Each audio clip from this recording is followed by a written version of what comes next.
Sementara itu, PDI Perjuangan Kota Denpasar bertekad siap bekerja keras dan bergotong royong untuk memenangkan paket pasangan Cagup dan Cawagup Bali yang diusung PDI Perjuangan Wayan Koster dan Cok Aceh dalam pemilihan Gubernur Bali 27 Juni 2018. Pasangan yang dikenal dengan sebutan KBS Aceh ini ditargetkan mampu meraup 65% suara di Kota Denpasar.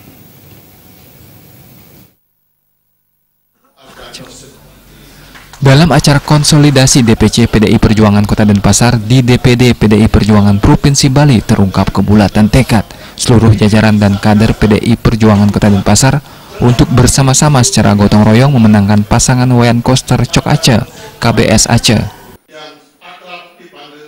Diturunkan oleh Bu Ketua Umum, yaitu kepada Bapak Wayan Koster dan Bapak Aceh, yang mana kita untuk menyatukan diri, yaitu mensolidkan diri kembali di Kota Denpasar dalam menggarap bagaimana menjembati untuk mengantarkan beliau jadi Gubernur Bali periode 2018-2023 ini.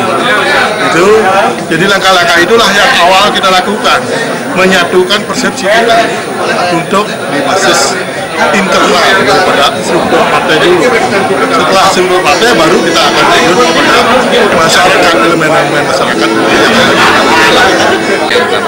yang ya, setelah penetapan calon kurang lebih bulan Januari awal itu mungkin kita akan berani mengeluarkan target baru kita bisa, karena konsepnya tadi penekanan dari kandidat bagaimana Denpasar itu di samping sulit kita harus bergotong royong.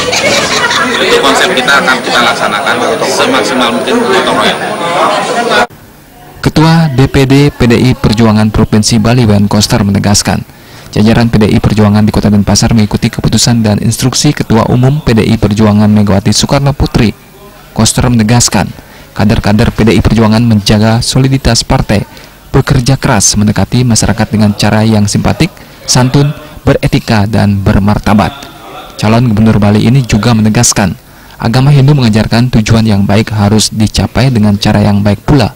Acara konsolidasi ini dihadiri oleh lebih dari 500 orang kader PDI Perjuangan Kota Denpasar. Peserta konsolidasi diikuti pengurus DPC, PAC Ranting, dan anak ranting PDI Perjuangan sekota Denpasar.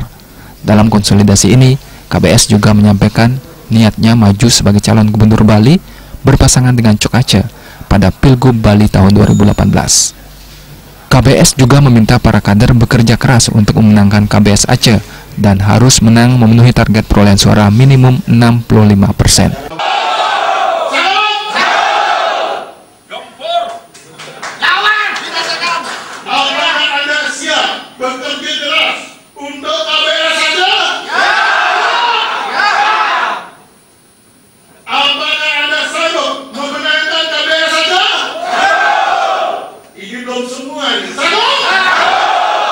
Tim Liputan Bali TV.